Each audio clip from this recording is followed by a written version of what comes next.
Selamat pagi Bapak Ibu yang terkasih di dalam Yesus Kristus Tuhan. Senang bisa berjumpa kembali di dalam ibadah online hari ini. Sebelum kita akan mendengarkan firman Tuhan, baiklah kita menundukkan diri dan berdoa meminta Tuhan supaya benar-benar kita bisa menerima roti kehidupan ini. Terima kasih Bapa, kami mengucap syukur untuk hari yang indah ini. Kami masih diberi satu kesempatan untuk menikmati hari yang baru dan menikmati kasih setia dan kemurahan Tuhan juga yang senantiasa berlimpah di dalam hidup ini. Khususnya untuk firman Tuhan yang merupakan makanan rohani kami yang akan menguatkan kami semua. Tuhan, kami percaya, kami siap mendengar firman-Mu, berbicaralah dan biarlah kami menerima firman ini dengan satu kerinduan, karena itulah hal yang sungguh menyukakan hati kami. Firman-Mu pelita bagi kami, bagi kaki kami, terang bagi jalan kami. Terima kasih Tuhan, di dalam nama Tuhan Yesus Kristus kami sudah berdoa. Amin. Amin. Pagi hari ini saya akan membagikan tema firman Tuhan yang berjudul senantiasa mengucap syukur atau mengucap syukur selalu. Saya tahu hari-hari ini berat ya kalau disuruh mengucap syukur. Meskipun PSBB sudah berlalu dan orang-orang boleh kembali bekerja, meskipun dengan sikap lebih waspada, tetap menjaga kebersihan, sering cuci tangan dan tetap memakai masker. Tapi saya tahu banyak dari kita semua merasakan tekanan karena kita tidak pernah tahu kapan pandemi ini berakhir. Sehingga akhirnya kita harus tetap hidup dengan satu kebiasaan yang baru yang kita sebut new normal.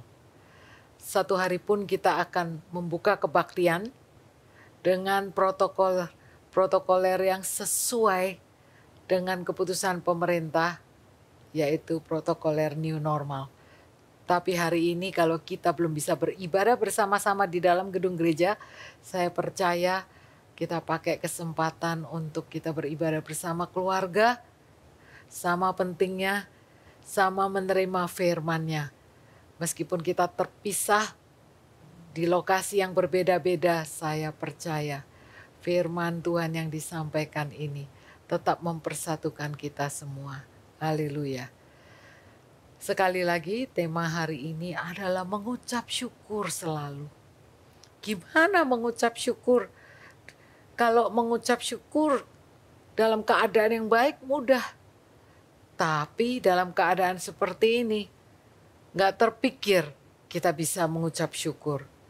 Tapi firman Tuhan mengatakan di 1 Tesalonika 5 ayat 18, mengucap syukurlah dalam segala hal, sebab itulah yang dikehendaki Allah di dalam Kristus Yesus bagi kamu. Ternyata mengucap syukur adalah perintah Tuhan, ya. Dan mengucap syukurlah dalam segala hal. Bukan hanya kalau kita menerima yang baik, mengalami yang enak, kenaikan gaji, mendapatkan pasangan hidup. Tapi dalam segala hal berarti mengucap syukur. Dalam kita memasuki masa-masa yang sulit ini juga kehendak Tuhan. Sekali lagi kehendak Tuhan, kita mengucap syukur dalam segala keadaan. Nah, lawan dari mengucap syukur otomatis ialah tidak berterima kasih, tidak penuh dengan pengucapan syukur atau mengeluh atau bersungut-sungut, dan ternyata tidak tahu berterima kasih itu dicatat di dalam Alkitab dan merupakan salah satu sikap atau karakter manusia di akhir zaman.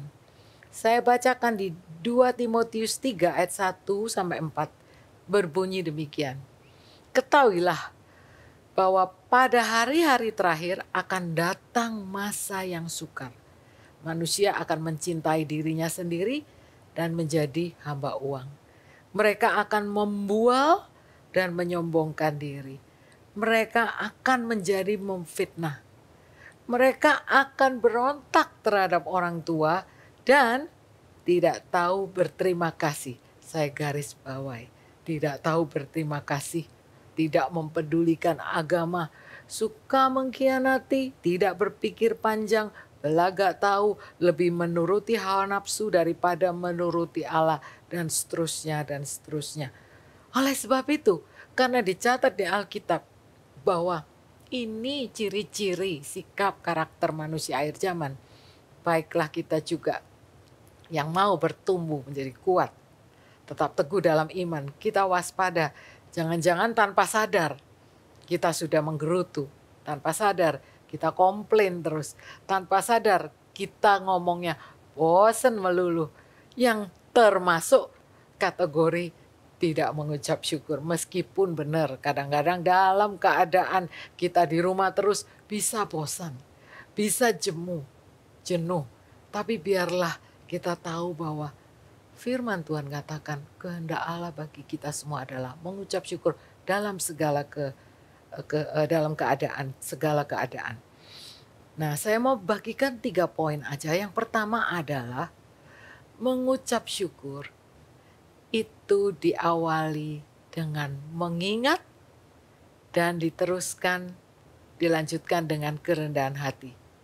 Saya berikan 3 poin untuk bagaimana kita bisa mengucap syukur dalam segala keadaan. Nomor 1 adalah kita diawali dengan mengingat dan dilanjutkan dengan merendahkan hati. Anda tidak bisa bersyukur tanpa mengingat. Nah, mengingat hal-hal yang baik, bukan mengingat hal-hal yang buruk. Sebagai manusia kita tendensi yang kita ingat itu yang jelek, lebih gampang tinggal di dalam pikiran memori kita. Tapi ingatlah kebaikan Tuhan. Ingatlah hal-hal baik yang suamimu lakukan, yang anak-anak lakukan, yang orang tua lakukan, yang sahabat lakukan. Ingatlah kebaikan orang-orang sekitar kita, saudara kita. Dan terutama ingatlah kebaikan Tuhan. Oleh sebab itu, di Mazmur 103 ayat 2, Daud berkata, ya, pujilah Tuhan hai jiwaku, dan jangan lupakan segala kebaikannya. Daud mengingatkan dirinya, jangan lupa, ingat kebaikan Tuhan. Seringkali kita ingetin orang lain, jangan lupa, ingat kebaikan. Tapi pernah enggak kita ingatkan diri kita seperti Daud ingatkan dirinya sendiri. Jangan lupa, hai jiwaku, ingat kebaikannya. Seperti lagu yang saya suka dikatakan, ingat kasihnya, ingat kebaikannya, dan anugerahnya, selamatkanku. Ya, dikatakan lagu itu, aku tidak akan lupa akan kasihnya, aku tidak akan lupa anugerahnya. Tiap kali kita nyanyi begitu, sebetulnya kita memuji Tuhan dan kita mengingatkan diri kita untuk tidak lupa kasih Tuhan. Kalau kita ingat kebaikannya, maka kita lebih mudah untuk mengucap syukur. Dan juga dikatakan diawali dengan mengingat kebaikan Tuhan dan diteruskan memang sudah ingat dan kita mau merendahkan hati. Tahukah saudara bahwa orang yang sombong adalah mereka yang tidak pernah ngakui kontribusi atau nggak pernah mau mengakui orang lain sudah menolong. Ya, nggak mau mengakui pertolongan orang lain dan selalu berkata ini gara-gara aku. Ini karena aku yang melakukan. Itu orang yang sombong. Yang selalu merasa semua yang ia miliki adalah karena kehebatannya. Oleh sebab itu susah bagi orang sombong untuk mengucap syukur. Oleh sebab itu kita juga perlu lebih mengucap syukur supaya kita melepaskan diri dari sifat kesombongan ini.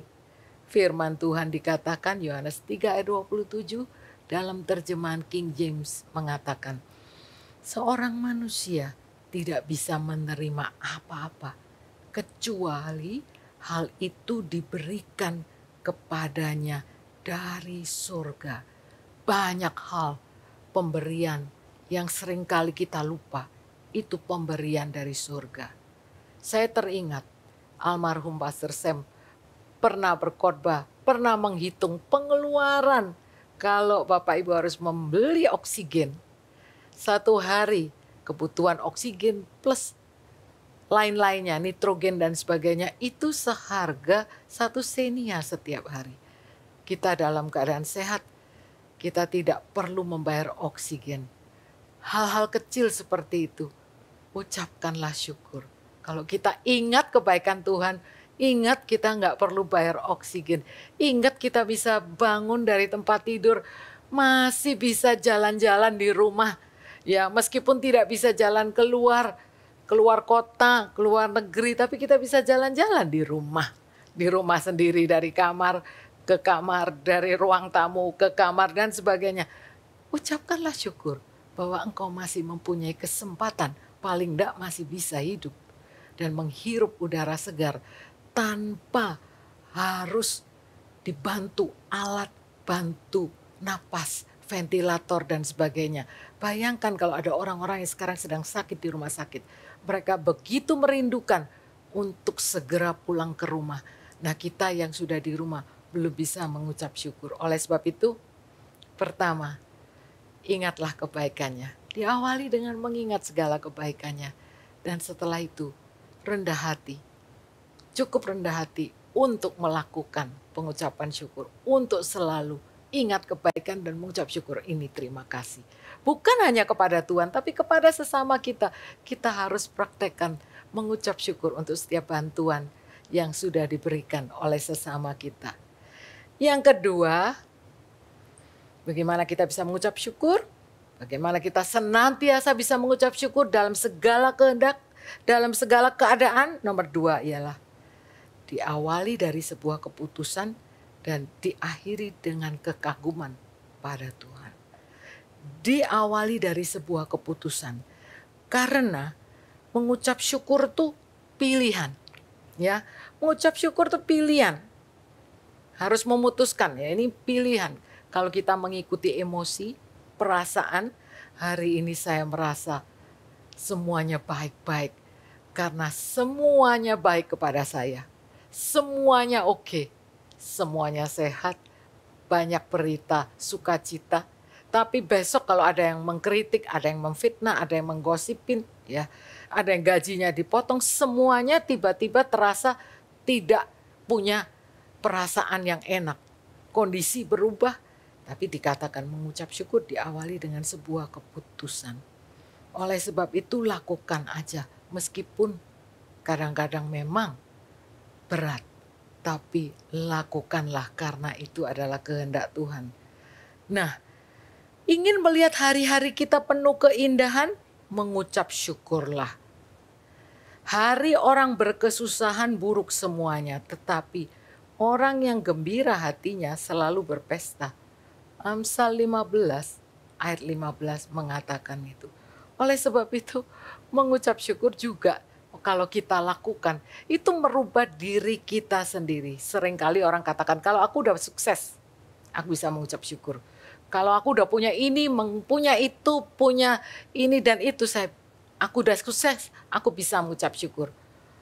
Terbalik, justru kalau kita bisa mengucap syukur dulu, sikap mengucap syukur ada di dalam kita, maka waktu kita sukses, puji Tuhan kalau kita tetap bisa mengucap syukur. Tapi banyak orang sukses yang tetap tidak bisa mengucap syukur, yang merasa tetap kurang. Oleh sebab itu semakin sering kita mengucap syukur, semakin bertambah juga kekaguman kita akan Dia. Tadi saya katakan diawali dari keputusan dan selalu tiap kali kita mengucap syukur juga diawali dan diakhiri dengan kekaguman kita akan Tuhan. Kekaguman akan Tuhan membuat kita lebih mudah untuk memuliakan Tuhan. Memuliakan Tuhan artinya menghargai Dia. Menghargai Dia berarti mengutamakan Dia. Mengutamakan Dia berarti mengutamakan apa kata firman Tuhan.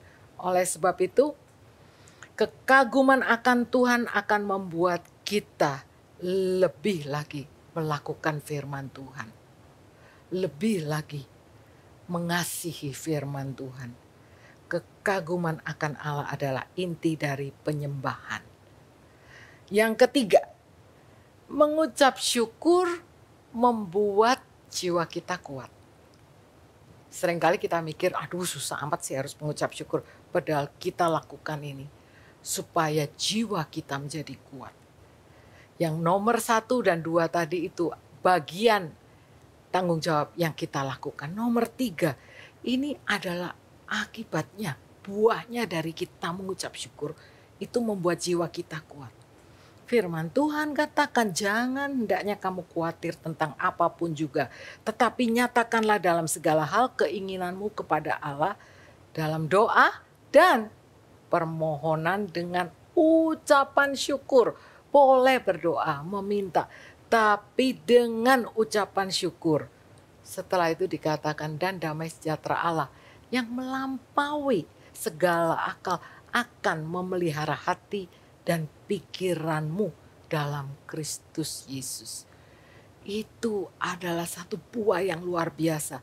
Karena kita bisa berdoa meminta, tapi disertai dengan ucapan syukur, bukan sungut-sungut. Maka kita menerima yang namanya damai sejahtera Allah. Damai sejahtera ini dikatakan menjagai hati dan pikiran.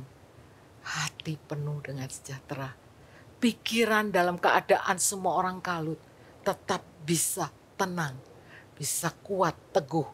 Itulah yang namanya buahnya, nikmatnya mendapatkan mengalami damai sejahtera di tengah semua ketidakpastian. Oleh sebab itu, poin yang ketiga, mengucap syukur itu membuat jiwa kita kuat.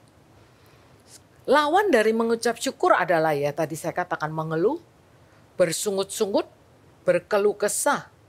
Nah, kalau kita lakukan lawannya itu juga ada buah-buahnya.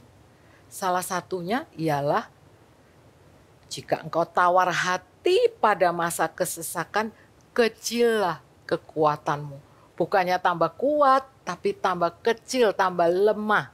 Amsal 24 ayat 10. Oleh sebab itu firman Tuhan tuh sering katakan jangan bersungut-sungut. Seperti yang dilakukan oleh beberapa orang dari mereka. Ini firman Tuhan di 1 Korintus 10 ayat 10 sedang menggambarkan bagaimana bangsa Israel bersungut-sungut. Jadi sudah mereka dibebaskan dari perbudakan dari tanah Mesir, mereka mau dibawa ke tanah perjanjian tapi di tengah jalan mereka bersungut-sungut. Sehingga firman Tuhan katakan itu jadi contoh, jangan bersungut-sungut. Karena akibat mereka bersungut-sungut, mereka dibinasakan oleh malaikat maut. Ini untuk bangsa Israel. Mereka akhirnya dibinasakan dan sesungguhnya mereka tidak sempat untuk masuk dan menikmati tanah perjanjian tersebut. Contoh yang lain adalah Ayub. Ayub adalah orang yang saleh, yang takut akan Tuhan. Saat dia menerima begitu banyak ujian, ada saatnya satu saat dia itu berkeluh kesah. Karena temannya gak ada yang mendukung, gak ada yang menghibur, semuanya mengkritik, dia berkeluh kesah. Dan ini perkataannya. Ayub sendiri yang berkata, sekarang ini keluh kesahku menjadi pemberontakan. Jadi dia udah terlanjur berkeluh kesah. Yang mana bagi kita, apa yang dilakukan Ayub itu termasuk orang yang sabar, panjang sabar, termasuk teguh. Karena istrinya aja sampai mentertawakan. Tapi dikatakan dia sempat berkeluh kesah dan dia katakan itu ternyata menjadi pemberontakanku. Biarlah kita belajar bahwa buah dari ucapan syukur itu yang kita nikmati adalah jiwa kita menjadi kuat. Oleh sebab itu, dalam 3 hal ini kalau dirangkumkan, dari hati yang bersyukur, keluarlah pujian yang memuliakan Tuhan. Diikuti dengan perbuatan yang memuliakan, yaitu menghargai, mengutamakan Tuhan. Ambillah keputusan untuk senantiasa mengucap syukur, supaya kita bisa diperkuat jiwanya. Diperkuat seperti Abraham. Abraham yang tetap memuliakan Allah dalam segala situasi yang kelihatannya tidak punya harapan. Dikatakan sebab sekalipun tidak ada dasar untuk berharap, namun Abraham berharap juga dan percaya. Imannya tidak menjadi lemah walaupun ia mengetahui bahwa tubuhnya sudah sangat lemah karena usianya telah kira-kira 100 tahun dan bahwa rahim Sarah telah tertutup. Tetapi terhadap janji Allah ia tidak bimbang karena ketidakpercayaan, malah ia diperkuat di dalamnya dan ia memuliakan Allah.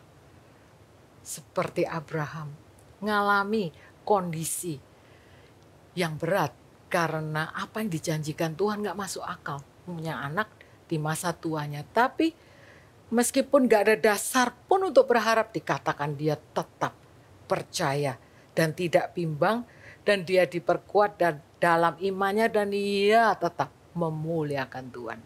Saya percaya dalam dia memuliakan Tuhan, dia tetap bersyukur, tetap berharap dan percaya satu kali kelak janjinya ditepati dan terjadilah. Rasul Paulus dan juga Silas di dalam penjara mengucap syukur dalam segala hal. Paulus yang penuh dengan penderitaan, dianiaya, dikejar-kejar, mau dibunuh, dan masuk penjara bersama Silas. Dua orang ini bisa memuji Tuhan, mengucap syukurnya dari hati, meluap sampai ke mulut, dan memuji kebesaran Tuhan, sehingga terjadilah, sampai terjadi gempa mereka terlepas. Tapi memuji Tuhan dalam keadaan dia di penjara.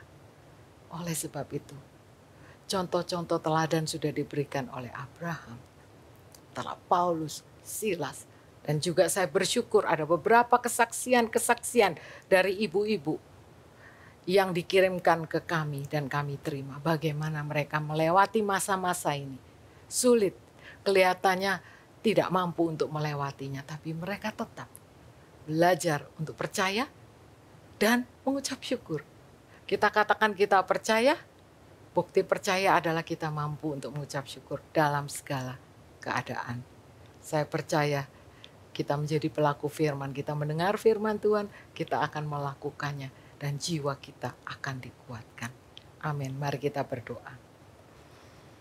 Bapa, hamba-Mu sudah selesai untuk menyampaikan firman-Mu. Biarlah benih firman ini tumbuh karena jatuh di tanah hati yang sangat subur.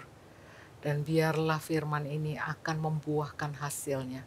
Kami berdoa di masa-masa ini untuk setiap jemaat-jemaat Tuhan, supaya mereka tetap teguh, tetap kuat, tetap melakukan sesuai apa yang Tuhan perintahkan, karena mereka adalah murid-murid Tuhan. Dan salah satunya adalah mengucap syukur dalam keadaan yang seperti ini. Terima kasih Tuhan. Saat kami percaya pada janji-Mu, kami mengingat kebaikan-Mu, kami mampu untuk mengingat kembali kebaikan Tuhan yang Tuhan sudah sediakan, sudah berkati bagi semua jemaat-Mu. Aku memberkati hamba-Mu, memberkati setiap jemaat yang ada di rumah masing-masing. Maka suami istri akan menjadi kompak sehati, harmonis, seia sekata, saling mengasihi, saling menundukkan diri. Hubungan dengan orang tua anak juga harmonis. Meskipun satu rumah, tetap ada di rumah dan bisa berkomunikasi dengan baik.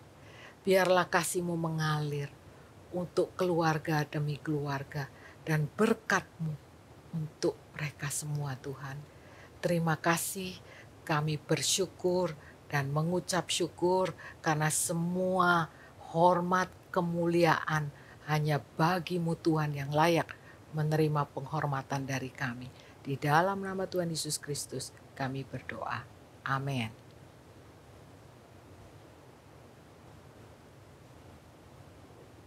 Berapa Hendra?